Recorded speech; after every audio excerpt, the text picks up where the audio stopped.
Aujourd'hui, une histoire de sangsues, de fraternité, de lance-flammes et de répliques vicieuses. Que voulez-vous? Aujourd'hui, c'est Vendredi Nanar de 1986. Extra sensu. Et ça commence maintenant.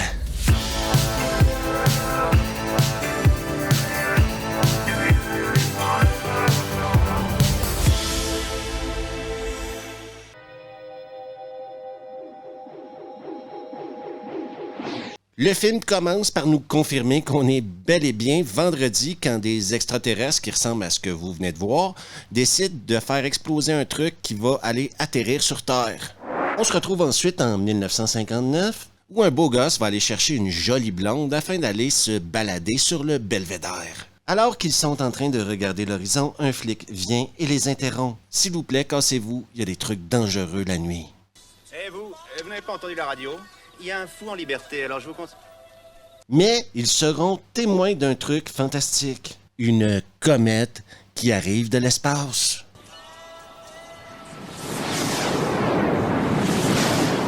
Con comme s'il bouffait du foin, ils décident d'aller voir où la comète s'est écrasée. Johnny entre dans les bois et laisse la sympathique blonde toute seule. Tu ne veux pas qu'on retourne au belvédère? Si tu veux, je te laisserai caresser mes seins. Johnny aurait dû l'écouter. Johnny!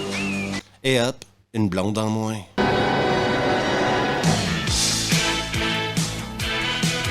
On se retrouve maintenant en 1986 où JC et son pote Chris cherchent une fraternité à rejoindre. Mais soyons honnêtes, ils sont également dans la rue afin de mater les filles. Et les mecs, c'est des romantiques. Elle, la vision, l'ange du ciel, la déesse vivante. Celle avec les nichons? Oui. Ils vont regarder cette splendide jeune femme rentrer dans la maison des bêtas. Et si vous doutiez qu'on était bel et bien en 1986, voici la preuve.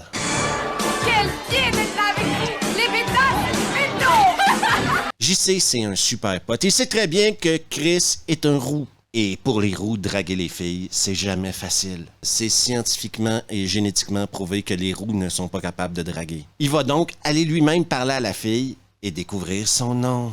Cindy? Cindy comment?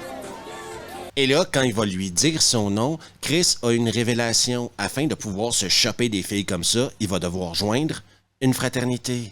Afin de rejoindre la fraternité, ils devront réaliser une mission. Et voici leur mission. Résumons-nous, notre mission consistait à trouver un cadavre et à le balancer devant chez les Oméga pour les faire chier. Devinez qui est le copain de Cindy. Sans aucune surprise, il s'agit bel et bien du chef de la fraternité, Brad. Mais revenons à nos deux cons, parce que quand on est con, on a tendance à faire des conneries et à se retrouver dans des situations débiles. Régulation de l'état cryogénique. Tu vas venir, oui. Et là, le mec, il voit le mot cryogénie à quelque part et il voit le mot décongelé à côté. Son idée, c'est d'appuyer sur le bouton décongeler. Quand je vous disais qu'on était en présence de cons ici, là, je vous mentais pas. Tu y arrives? Oui. Il est froid? Et laissez-moi vous dire que les mecs, c'est pas les mecs les plus courageux du monde non plus. Hein. Jusque-là? Quand un scientifique entre dans la pièce, on a espoir que l'action et le film va commencer bientôt. Dieu. On rencontre maintenant l'inspecteur Cameron, un homme qui vit avec un passé lourd et qui, sans alcool, a toujours des flashbacks. Cameron arrive sur la scène du crime et il est éberlué par la stupidité des gens avec qui il travaille. Oui, ici on est encore dans un film des années 80 où les flics sont tous plus cons les uns que les autres. Parce que là, il manque un macabé. Il serait supposé d'avoir le mec cryogéné et le macabé. Et là, il y a juste un macabé. Qui ne sait pas compter jusqu'à 2? Mais si tu donnes une petite serviette au petit doigt, tu vas y arriver. Tu vois? 1, 2. Au dortoir de Cindy, on décide d'apporter des cervelles humaines. On se demande en tant que spectateur, mais quel lien ces cervelles-là pourraient-elles avoir avec le film plus tard? Ce sont des cervelles en beaucoup. C'est pour le cours de biologie. On discutera un jour, bien sûr, du professeur qui a décidé de donner des cerveaux humains à ses étudiantes et leur a dit de les amener avec elle à la maison.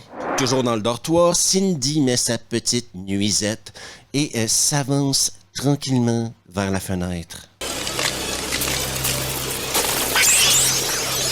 L'inspecteur Cameron arrive maintenant au dortoir des femmes et au moins il a trouvé son deuxième cadavre. Mais quand il voit le Maccabée, ça lui redonne encore une fois des flashbacks. Que ça a pu être fait avec une hache. Je t'ai dit, laisse tomber. Salut toi! L'épisode d'aujourd'hui vous est présenté par les scènes de douche. Dans les années 80, il y avait un charme au film qui est malheureusement disparu depuis longtemps. Les scènes de douche. Les scènes de douche servaient à nous relaxer avant d'arriver soit vers de l'action extrême ou de l'horreur extrême. Et c'est avec le cœur lourd et l'œil humide que je demande à tous ceux qui sont pour le retour des scènes de douche de s'abonner juste ici, de laisser un pouce, d'activer les notifs, de laisser un message et de partager la vidéo avec ses amis. On retourne maintenant à Extra Sensu. Vous vous souvenez plutôt l'initiation, là, la petite mission? Et bien maintenant, Brad croit que c'est JC et Chris qui auraient placé le Maccabée devant le dortoir des filles. Toutes les gonzesses ont eu des cauchemars pas possibles hier au soir et par votre faute. Le truc avec les blonds comme ça, genre trop blonds pour être blonds comme Brad, c'est que c'est souvent des gros cons, surtout en 1986. Brad, non! Cindy, elle, prend ça avec un grain de sel. Les mauvaises nouvelles s'accumulent pour Chris et JC qui ont apparemment été observés par le concierge en train de fuir les lieux à 40 km/h et en criant comme des gonzesses. À plus de 40 km à l'heure. Et puis, vous gueuliez comme des forcenés. Cameron a des questions pour eux, mais quel genre de réponse peut-il s'attendre de deux jeunes puceaux comme Chris et JC?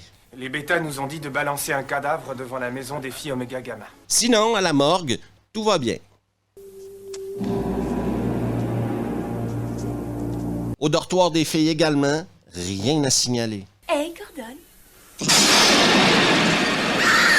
Chris et Cindy, maintenant, ont développé un lien quelconque, donc ils se baladent ensemble sur le campus et Cindy décide de tout lui avouer, quoi. Elle cherche une épaule sur laquelle pleurer et il n'y a rien comme une épaule de puceau sur laquelle pleurer pour une femme en 1986. Un mort-vivant. Sa tête a explosé et des choses s'en sont échappées. JC, lui, qui est au chiottes, passe un moins bon moment.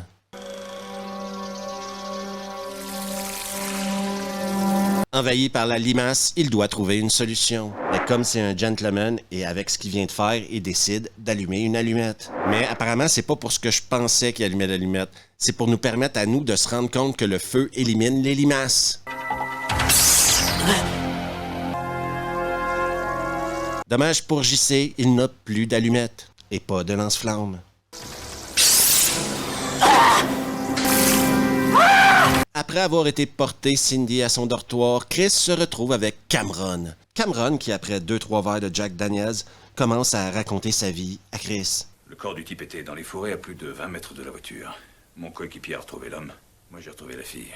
Vous devez comprendre maintenant que le policier qu'on a vu au début du film, qui avertissait les deux jeunes de se casser et de pas rester là, c'était Cameron. Par contre, pourquoi il en rajoute une couche en disant que lui, il a tué un truc à cette époque-là et qu'il l'a enterré dans sa cour? Ça, je comprends pas trop. Parce que c'était un flic. Pourquoi est-ce qu'il a pas juste appelé les autres flics et qu'ils sont pas venus chercher le genre de cadavre tout pourri? Lui, il a pris l'initiative de pas raconter ça à personne et d'aller enterrer ça dans une cour. Et avec ma pelle, je me suis mis à creuser. Je l'ai enterré dans un bout de jardin abandonné. Un lopin derrière le pavillon, là, je te... Comme pour faire un lien avec l'histoire que Cameron vient de raconter, chez une petite vieille, un cadavre avec une hache sort du plancher. Et quand Cameron arrive sur les lieux, il est choqué par la désinvolture du médecin légiste. Si on devait se trimballer un par un tous les morceaux, on y passerait la nuit. Les flics se lancent donc à la poursuite d'un squelette avec une hache, sans que personne trouve ça normal. Hein? Ce n'est pas spécifié par personne, on cherche quoi? Ah, un squelette avec une hache. Et ils finissent par trouver un squelette avec une hache. Et c'est bien sûr Cameron qui va l'achever.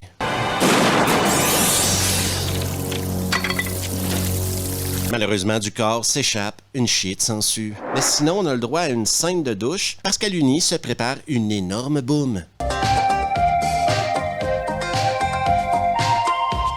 Chris rentre chez lui afin de mettre son tuxedo et trouve un enregistrement de JC. Un enregistrement qui lui explique qu'il est devenu un zombie.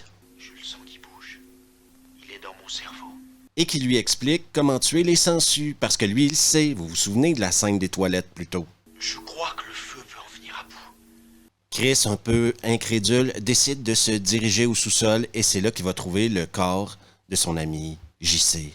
Mais d'un point de vue positif, la soirée qui se prépare semble s'enligner pour être toute une soirée, OK? J'espère que les filles prennent la pilule, sinon demain on est tous foutus. Chris, en panique, s'en va chez Cameron et lui explique tout ce qu'il a entendu sur la cassette de JC. Et on continue d'agir pendant l'incubation. On peut agir, même si on est mort. Sinon, un bus a un accident à cause d'un chien possédé.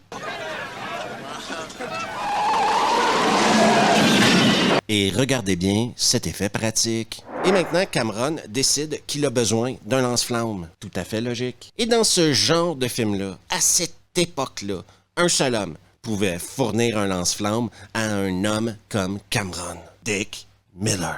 Un lance-flamme modèle de base. Rien que ça. Qu'est-ce que tu te prends? Je crois sincèrement que dans les années 80, il mettait quelque chose dans la teinture des blondes pour qu'elles soient aussi débiles. Ah, tu es parfait. C'est vraiment très drôle, Brad. Vous pouvez également souligner que les brunes semblaient pas plus malines. Ça ne veut pas dire qu'on ne restera pas bons amis. Tu n'en veux pas? Par chance, Chris arrive en sauveur. Cameron entre à l'intérieur et Chris donne le lance-flamme à Cindy. Maintenant! Une femme avec un lance-flamme en 86, rare, très rare. Si on élimine bien sûr Aliens 2, où Ellen Ripley a un lance-flamme. Mais là, on parle pas d'Aliens 2. Dans la piole, personne n'a à s'inquiéter parce que Cameron domine. C'est ma tournée, l'ami. Et quand je vous dis qu'il domine, le mec domine, OK? Chris, lui, reste positif. Non mais ça ne finira jamais. Parce que Cindy, elle prend les choses en main.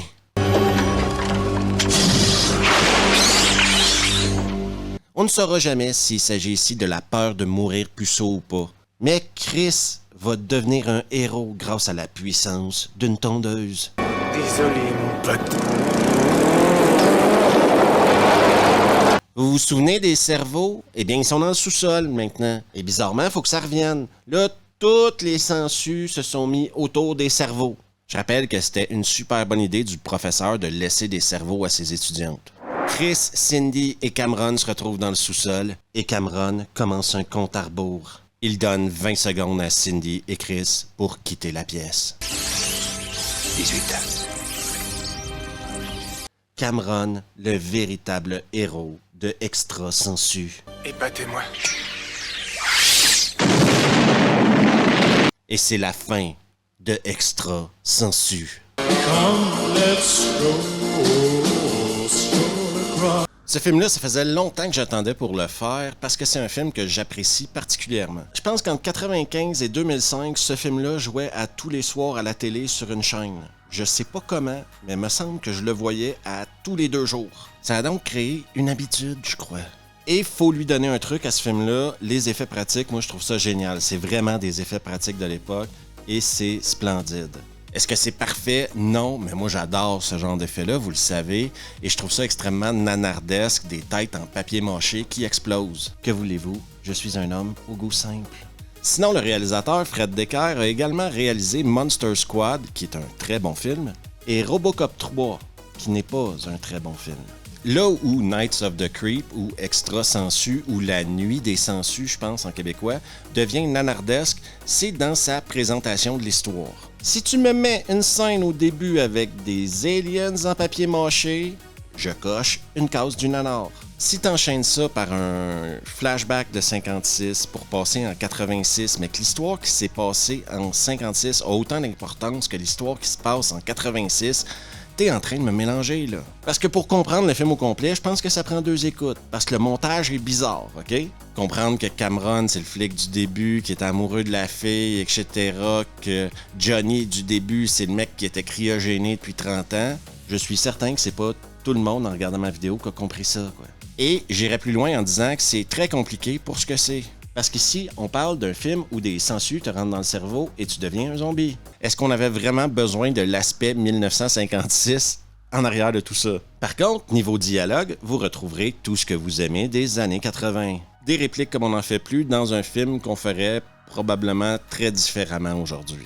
Il s'agit ici, selon moi, d'un nanar plus dans le sens où c'est une excellente série B nanardesque et je le conseille à tout le monde. Bien sûr, ceux qui n'aiment pas les sangsues, même si moi je trouve que ça ressemble plus à des limaces qu'à des sangsues, mais ça c'est un problème pour un autre jour. Vous risquez de trouver ça désagréable ou que ça commence à vous piquer partout. Mais si les sangsues vous dérangent pas, vous allez passer un super bon moment. Si vous avez le temps, allez faire un tour sur Revue le podcast, il y a un épisode par semaine. Pour du contenu non censuré, sans publicité et exclusif, eh bien c'est sur Patreon, juste ici que ça se passe. Et toi qui n'es toujours pas abonné sur YouTube, fais-toi plaisir et fais-le juste ici, ça aide énormément la chaîne. Laisse un pouce, active les notifs et partage la vidéo avec tes potes. On se revoit la prochaine fois.